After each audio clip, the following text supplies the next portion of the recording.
tributes are still pouring in for Zoleka Mandela, the granddaughter of the apartheid heroes Nelson Mandela and Winnie Madikizela-Mandela. She died on Monday evening, aged 43, after a prolonged battle with cancer. Her death happened just one day before her grandmother's birthday. According to a statement released by the family, Zoleka died after being admitted to hospital on the 18th of September for ongoing treatment for cancer of the hip, liver, lung, pelvis, brain and spinal cord. Now with us in studio is Lebo Ramodike. He is the former marketing director of Zoleka Mandela Foundation, and he joins me now to talk a little bit more about the life of the much-loved author and activist. Lebo, thank you so much for your time this evening, and please accept our deepest condolences for the loss of somebody that I'm sure you became quite close with in the work that you did with the Zoleka Mandela Foundation at the time.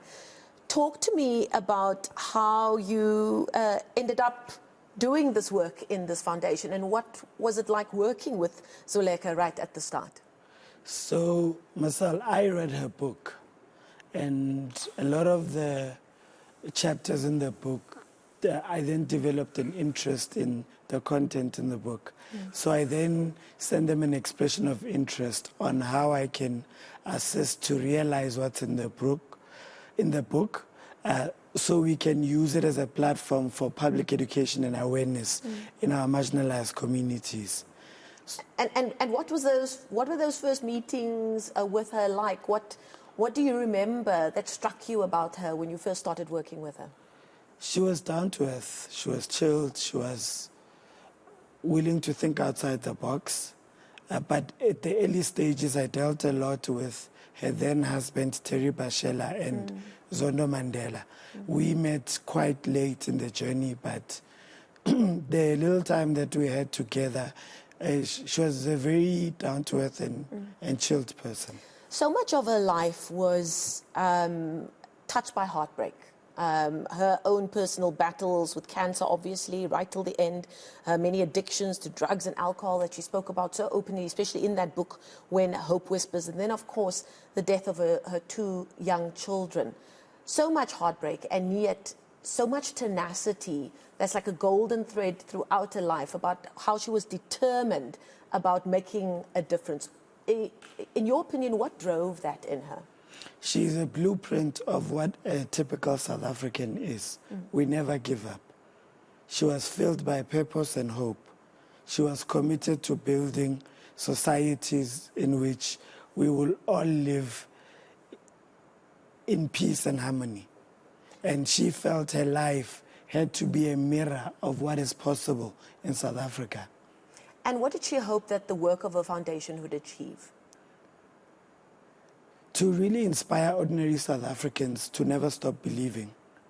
For ordinary South Africans to own their dreams, their aspirations and their vision, and to really work hard at it up until something happens.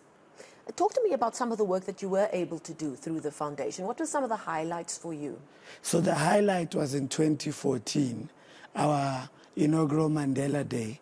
We visited an informal settlement in the Zanspruit community, where we donated learning material and refurbished an early childhood development center in that community. And what kind of impact do you think that would have had on her? Because for many people like that, they sometimes say, in as much as they're giving of themselves, they're getting more in return by being inspired by those that they are helping. So Zoleka was selfless. So the biggest reward was the empowerment of children and marginalized South Africans, women in particular. So that's the greater reward. I think she did not do it for the money, because even on that Mandela Day, the broader society donated material. There was no financial exchange. And in those quiet moments, obviously, when you're working, you've got a working relationship with somebody, and you're putting projects together and their deadlines and all kinds of things. Was she very involved with that kind of stuff? What was she like to be around? Very involved, very involved. She's a great writer. A lot of the content on social media, she writes it. What do you think she wrote it? I mean, sorry. That's okay. What do you believe she would have hoped her lasting legacy would have been? Would be for women of this country to own their space, for them not to let medical challenges prevent them from dreaming and realizing what they want to achieve. So she was a champion of gender equality in the practical sense. Well, we can only hope that that dream of hers, or what her legacy was, can only continue to be taken further. Thank you so much for your time and coming to share with us this evening. That's Lebo Ramodike, the former marketing director of the Zoleka Mandela Foundation, reflecting on the life and the work of the late Zoleka Mandela.